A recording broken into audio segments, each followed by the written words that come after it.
everyone, welcome back to my channel. I hope you guys are doing well. I hope the new year is taking you really well. I'm alright. We are still in lockdown here, but hopefully things are going to get back to normal soon all over the world. So if you don't know me, my name is Nancy and I do videos on nursing, lifestyle, and I did some travel videos back then when we could travel. Hopefully that's gonna happen again soon because I have lots and lots of travel plans and hopefully they will come true at some point. In today's video, I am going to be telling you guys some of the differences that I have noticed working as a nurse in my country, which is Kenya, and now in the UK, which is where I am working now. If you are there watching this video and you've experienced both worlds, maybe you work in the UK and you're from Kenya, or you're from Nigeria or Uganda or wherever you're from, and you've been working in the UK or any other countries abroad like the US, Canada, Australia, any of those, please feel free to share the differences that you've noticed. You never know, they might help someone to make a decision on which country they are going to go. If you haven't subscribed to my channel, please guys, subscribe, like, comment, share my videos with all your friends there. It really does help with the growth of this channel and it kind of keeps encouraging me to make more content for you guys. So yeah, remember to like and share my videos with other people. So let's get straight into the video.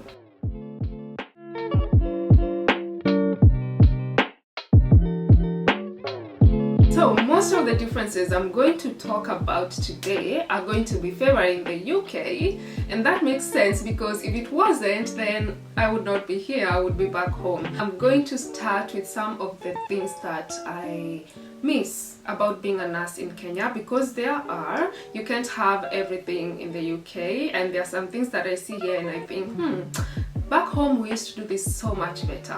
But yeah, so I'm gonna start with things like those and then I will move on to the others which seem to favor the UK. Working as a nurse in Kenya gives you a lot of experience, and I mean a wide range of experience.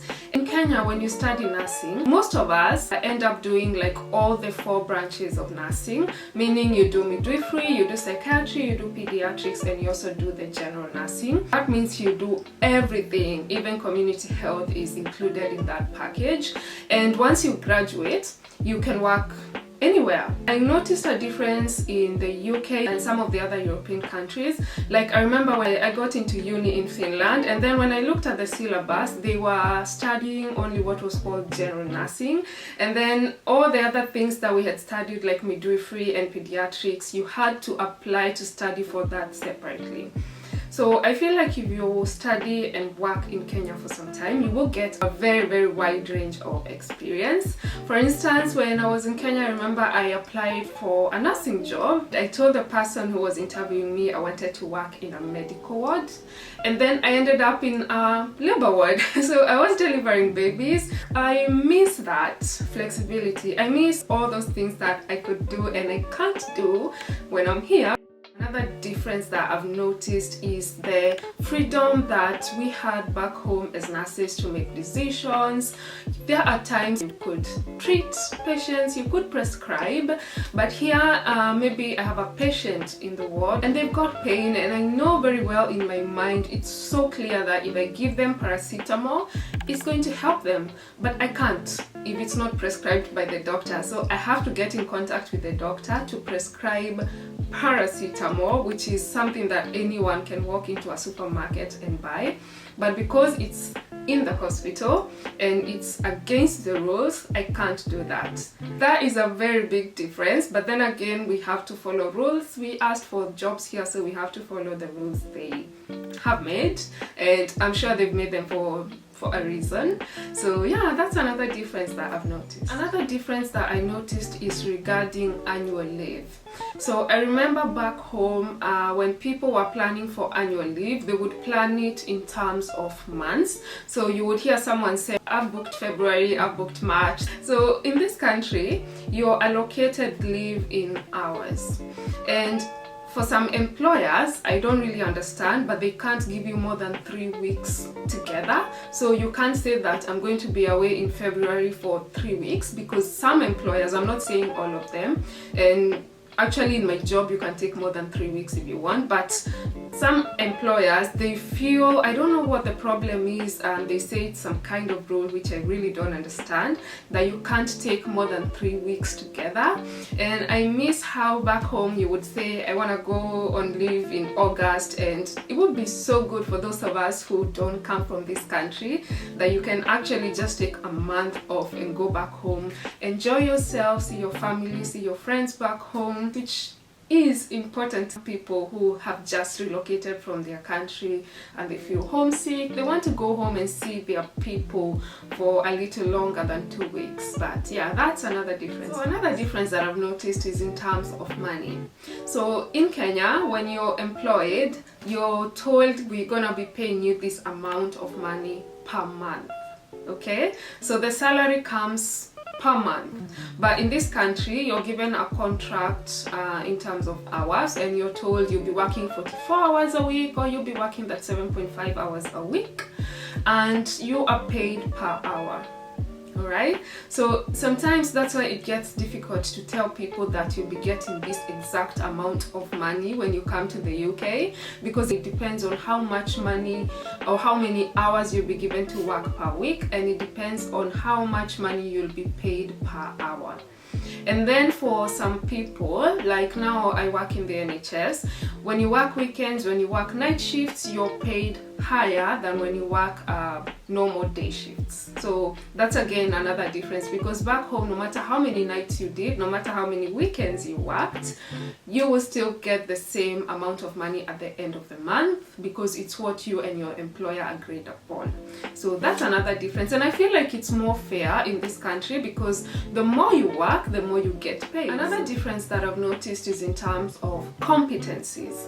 And by competencies, I mean when you move to the UK and you start working in a nursing home or in the NHS, you are going to be given some books to be signed off by your supervisor, your mentor, or other nurses that you found there that have more experience than you. And those competencies can be anything from IV medication, cannulation, inserting catheters, NGs, just any nursing procedure that you're going to be doing. I remember back in Kenya, when you graduated and you got a job, you start working. Nobody will come and sign you up for IV medications, at least in the places that I worked. When you ask for a job, that means you're qualified, you have your license, you did your exams that showed you were qualified. In nursing school, you had these assessments done by your teacher and your supervisor for whichever ward you were working. So I think they took that as enough.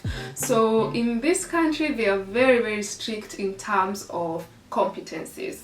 So where I'm working now, I remember in Kenya, I even worked in a newborn unit where I was cannulating babies. We were taking blood samples. In the nursing home, I was doing blood samples. But here, since I haven't been trained for cannulation, even if my patient's cannula tissues, my patient doesn't have a central line, so they need like IV access, I am not allowed to do it, because I haven't undergone any training under this trust. So be aware of that. So you have to call someone to come and do it for you, because it's illegal if you do it. So there are so many rules in this country, and they are very, very strict in terms of competency. So I feel like everything you do, every procedure you do, it doesn't matter how many times you did it before or for how many years, they have to train you, and they have to make sure that you're doing it according to the trust's policy. Another difference that I've noticed is trainings. Oh my god. First of all, when you join a new job, in all of them in this country, you get some trainings that you have to do online. So you're given a specific link that you join, you have to read, and then at the end of the session, you have to do a test. And then there are those that you have to attend face-to-face, so they can assess how you're doing the things practically. The trainings in this country, there are so many, because back home, I can count the number of trainings I went to in Kenya for the time that I worked there, and most of the trainings that I attended, I actually had to pay. So in this country, when you attend all those trainings, even the ones that you're doing online, you're actually paid to do the trainings. So the way they pay you is the amount of hours that you've taken doing the trainings is multiplied by the money you get every hour. So all the trainings I've done, it's like going to work. So they kind of motivate you because every time you attend a training, you get paid. So that's another good thing, a very, very good difference. You gain knowledge and skills, and you also gain some money on the side. In this country, there's a lot of resources, and you don't have to do improvising like we did back home. So in Kenya, unfortunately, we lack a lot of things that are important to helping us to offer care to our patients. I remember there's a time I worked in a newborn unit, and I was shocked because I had never seen this before. There were babies who required CPAP, and we didn't have the ventilators where you can just press CPAP and the baby is getting ventilated as they're supposed to. So people were making CPAP out of bottles and the tubes. So you would put like distilled water in some graduated bottle. If you need like a pip of 5, the tube would go down to 5, and somehow it would work. I don't know who came up with that, but that was genius. But now in this country where I work, you don't even have to think about that. If you want CPAP, you just set it up on the ventilator and everything just happens. So I really hope that back home something would happen and the government would put more resources in the hospitals, so when people need care, they are given care in the proper way, the best way possible. Obviously, documentation in nursing is important everywhere, and even back home we had nursing cardex. When you take OBS, you have to record and you have to write your notes at the end of the day. Same case in this country, but the documentation in this country is so much more. In my old job, I felt like every month they were coming up with some new document. Sometimes it may feel like a repetition of what you were doing or what you're documenting somewhere else. But the documentation in this country, oh my God, it is too much. But then again, when something happens and you need backup, you can always go back to the documentation that you did and have some evidence to support you that you did the right thing. So if you guys are coming to this country, be prepared to do documentation, but do it the best way, because someday it might come to save you. All right? So another difference is nurse-patient ratio. Oh wow, that's a big one, because I remember when I was working as a nurse in Kenya, there was a time I had a ward of 40 patients, and by 40 I mean the whole ward had like 80 people. So me and my colleague would take half, so they take 40 and then I take 40, and you have no choice but to do everything that you're supposed to. So when I talk to people who work in wards in this country, they get maybe 6 to 8 patients, sometimes 10, but not very often. So it's like one nurse taking care of 8 patients, which I think is okay compared to what I was doing back home. In the nursing home, I had 15 to 26 of them, and now in the ICU I usually get 1 to 1 or maybe 1 to 2 if they are level 2 patients ready to be discharged.